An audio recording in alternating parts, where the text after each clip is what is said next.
My educational channel విద్యా ఉద్యోగ సమాచారానికి స్వాగతం. Daily GK and current affairs ఇవాళ 214వ వీడియో. ఈరోజు కూడా చాలా లేటెస్ట్ కరెంట్ అఫైర్స్ ఉన్నాయి. ఇలాంటి డైలీ 10 అప్డేట్స్ కోసం ఛానల్ని సబ్స్క్రైబ్ చేయండి. అదేవిధంగా వీడియోని లైక్ చేయండి. వాట్సాప్ గ్రూప్ యొక్క లింక్ అయితే మీకు కామెంట్ సెక్షన్లో ఉంది, అక్కడ కూడా జాయిన్ కండి.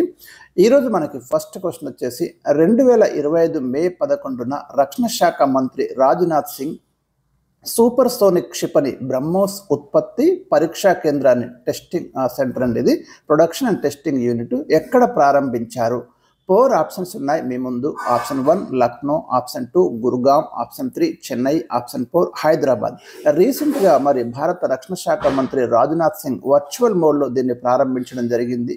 రైట్ ఆన్సర్ వచ్చేసి ఇక్కడ Lucknow is the right answer అండి. ఇక్కడ మనకు దేశంలోనే అతిపెద్ద సూపర్ సోనిక్ బ్రహ్మోస్ మిసైల్ యొక్క ప్రొడక్షన్ యూనిట్ను రీసెంట్గా మనకు ప్రారంభించారు. సో మనకు ఇది దేశంలో అతిపెద్ద BrahMos integration testing facility centre అని చెప్తున్నారు. బ్రహ్మోస్ ఏరోస్పేస్ ప్రధాన కార్యాలయం మాత్రం మనకు న్యూఢిల్లీలో ఉందండి. ఈ మిగతా ప్రొడక్షన్ యూనిట్స్ మాత్రం డిఫరెంట్ ప్లేసెస్లో ఉన్నాయి. అందులో రీసెంట్గా లక్నోలో ఒకటి ఓపెన్ చేయడం జరిగింది, అది లేటెస్ట్. బ్రహ్మోస్ క్షిపణి యొక్క వేగం వచ్చేసి మనకి 2.8 మ్యాక్ ఉంటుంది. ఇది ప్రపంచంలోనే అత్యంత వేగవంతమైన సూపర్ సోనిక్ క్రూయిజ్ మిసైల్స్లో ఒకటి. రీసెంట్గా మనకు ఇండో పాక్ వార్లో కూడా దీన్ని ఉపయోగించే భారతదేశం పాకిస్తాన్పై పై చేయి సాధించినట్టుగా మనకు విశ్లేషకులు భావిస్తున్నారు. దీని యొక్క స్పీడ్ వచ్చేసి మనకు సెకండ్కి 900 మీటర్ స్పీడ్తో ఏదైతే వెళ్తుంది. ఇక పరిధి, ఈ బ్రహ్మోస్ క్షిపణి యొక్క పరిధి మనకు 290 కిలోమీటర్లు అండి. ఇప్పుడైతే ఇంకా అడ్వాన్స్డ్ వర్షన్ వచ్చేసి మనకు 800 కిలోమీటర్ల వరకు అభివృద్ధి చేయడం జరిగింది. దీన్ని మనం ఎక్కడి నుంచి ఎక్కడికైనా ప్రయోగించడానికి అయితే వీలుగా ఉంది. ఇక బ్రహ్మోస్ క్షిపణి మనకు రష్యా, భారత్ ఈ 2 దేశాల సహకారంతో టెక్నాలజీతో దీన్ని రూపొందించడం జరిగింది. భారతదేశంలోని బ్రహ్మపుత్ర నది, రష్యాలోని మాస్కోవా నది, ఈ 2 నదుల పేర్లతో సంయుక్తంగా ఈ క్షిపణికి ఈ పేరైతే తీసుకున్నారు. ఇది గతంలో మనకు జనరల్ స్టడీస్లో అడిగినటువంటి ప్రశ్న కూడా. ఇక ఇండియా నుంచి మనకు DRDO defence research and development organisation, Russia నుంచి ఎన్పిఓ మష్నోస్ట్రేనియా అనే ఒక సంస్థ, ఈ 2 కూడా కలిసి సంయుక్తంగా దీన్నైతే రూపొందించడం జరిగింది.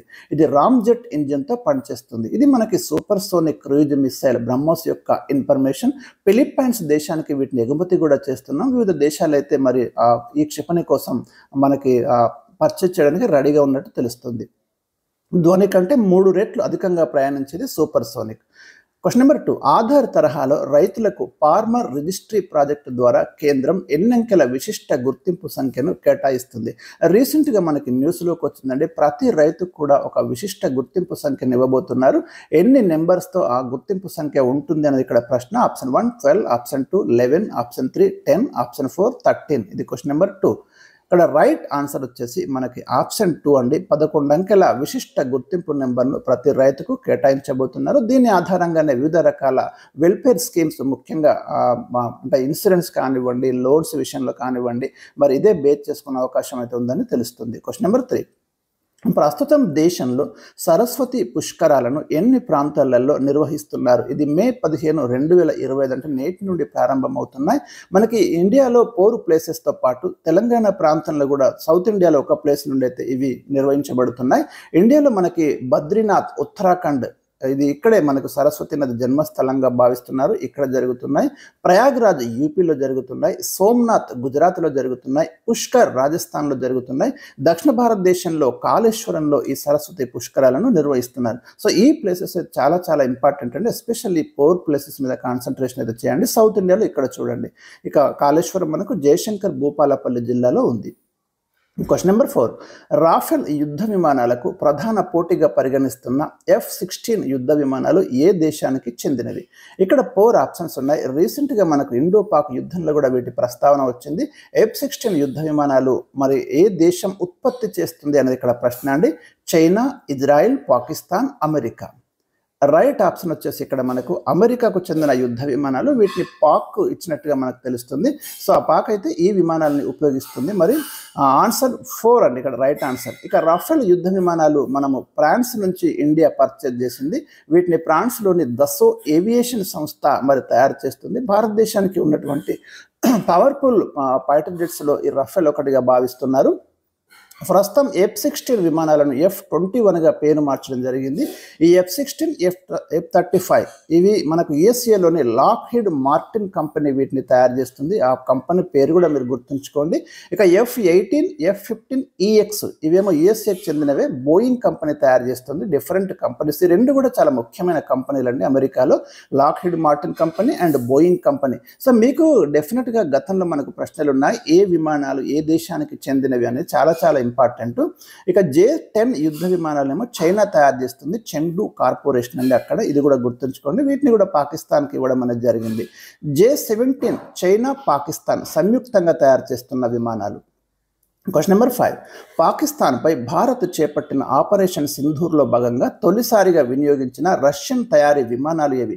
రీసెంట్గా పాకిస్తాన్పై భారత్ చేపట్టిన ఆపరేషన్ సింధూర్లో మరి ఏ రష్యన్ తయారీ విమానాలు ఫస్ట్ టైం యూజ్ చేశారు? Option 1 Sukhoi 30, option 2 Mirage, option 3 MiG, option 4 jaguar. Right answer వచ్చేసి మీరైతే గెట్ చేయండి. సుఖోయ్ 30 MKI విమానాలను అయితే ఫస్ట్ టైం మనకు ఈ యుద్ధంలో భారత్ ఉపయోగించింది. 2004లోనే ఇవి మన వైమానిక దళంలో చేరినప్పటికీ వీటిని ఆపరేషన్ సింధూర్లో మొట్టమొదటిసారిగా ఉపయోగించడం జరిగింది. బ్రహ్మోస్ క్షిపణిని సైతం ఆపరేషన్ సింధూర్లో మొట్టమొదటిసారిగా వినియోగించడం కూడా జరిగింది, ఇది కూడా గుర్తుంచుకోండి. క్వశ్చన్ నెంబర్ 6, ప్రపంచ సుస్థిరాభివృద్ధి సదస్సు, world sustainable development summit, very important summit అది. ఇది 2025 మార్చిలో ఎక్కడ జరిగింది? ఇట్లాంటి చాలా ఖచ్చితంగా expected questions. Option 1 Calcutta, option 2 New Delhi, option 3 New York, option 4 Jakarta. World sustainable development summit ఎక్కడ జరిగింది? 2025 మార్చ్. ఇక్కడ రైట్ ఆన్సర్ వచ్చేసి మనకి న్యూఢిల్లీలో జరిగిందండి, ఇది ఆన్సర్ 2. క్వశ్చన్ నెంబర్ 7, 2025 మే 10న హైదరాబాద్లో ప్రారంభమైన 72వ మిస్ వరల్డ్ పోటీలలో ఎన్ని దేశాలు పాల్గొంటున్నాయి? ఇండియాలో మనకి అంటే హైదరాబాద్లో మరి మొదటిసారిగా ఈ పోటీలు అయితే కండక్ట్ చేస్తున్నారు. 72వ మిస్ వరల్డ్ పోటీలు. ఇక్కడ ఎన్ని కంట్రీస్ దీంట్లో పాల్గొంటున్నాయి? Option 1 101, option 2 104, option 3 110, option 4 105. Right answer వచ్చేసి ఇక్కడ 3 అండి. మొత్తం 110 దేశాల నుంచి అయితే పాల్గొంటున్నారు. ఈ పోటీలలో భారతదేశం తరపున మిస్ ఇండియా నందిని గుప్తా ప్రాతినిధ్యం వహిస్తున్నారు, ఇది చూసుకోండి మీరు. క్వశ్చన్ నెంబర్ 8, ఆపరేషన్ సింధూర్లో భారత ఆర్మీ ధ్వంసం చేసిన నూర్ఖాన్ ఎయిర్ బేస్ ఏ నగరంలో కలదు? రీసెంట్గా న్యూస్లోకి వచ్చింది. ఇక్కడ మరి చాలా కీలకమైన అటాక్ జరిగింది అండి. ఈ నూర్ఖాన్ ఎయిర్ బేస్ ఏ నగరంలో ఉంది అనేది ఇక్కడ question. Option 1 Islamabad, option 2 Karachi, option 3 Peshawar, option 4 Rawalpindi. Right answer వచ్చేసి మనకు రావల్పిండి అండి. క్వశ్చన్ నెంబర్ 9, ఇంటర్నేషనల్ సోలార్ అలయన్స్లో చేరిన 123వ దేశం ఏది? ఇంటర్నేషనల్ సోలార్ అలయన్స్ అనేది మనకి 2015లో ఏర్పాటు కావడం జరిగింది. దీంట్లో మనకు రీసెంట్గా అంగోలా దేశం చేరిందండి 123 మెంబర్గా. సో ఇది మనకి 2015 నవంబర్ 30న ఏర్పాటు చేయడం జరిగింది. దీని యొక్క హెడ్ క్వార్టర్ వచ్చేసి మనకి గుర్గాంలో ఉంది, హర్యానాలోని గుర్గాంలో, మన ఇండియాలోనే ఉంది ఇది. క్వశ్చన్ నెంబర్ 10, లాస్ట్ క్వశ్చన్, భారతదేశంలో మొట్టమొదటి AI డాటా సెంటర్ పార్క్ ఏ రాష్ట్రంలో కలదు? ఇట్లాంటి వెరీ ఇంపార్టెంట్ అండి. First artificial intelligence data centre park వచ్చేసి మనకి ఇక్కడ 4 ఆప్షన్స్ ఉన్నాయి మీ ముందు, UP, Chhattisgarh, Kerala, Tamil Nadu. Right answer వచ్చేసి దీన్ని ఛత్తీస్గఢ్లో ఏర్పాటు చేయడం జరిగిందండి, ఇండియాలో మొట్టమొదటి AI data centre park. So ఇవి ఈరోజు నేను మీకు అందించినటువంటి ముఖ్యమైన 10 ఇంపార్టెంట్ అప్డేట్స్. మరి ఇలాంటి లేటెస్ట్ అప్డేట్స్ కోసం ఛానల్ని ఫాలో అవ్వండి. Thank you for watching.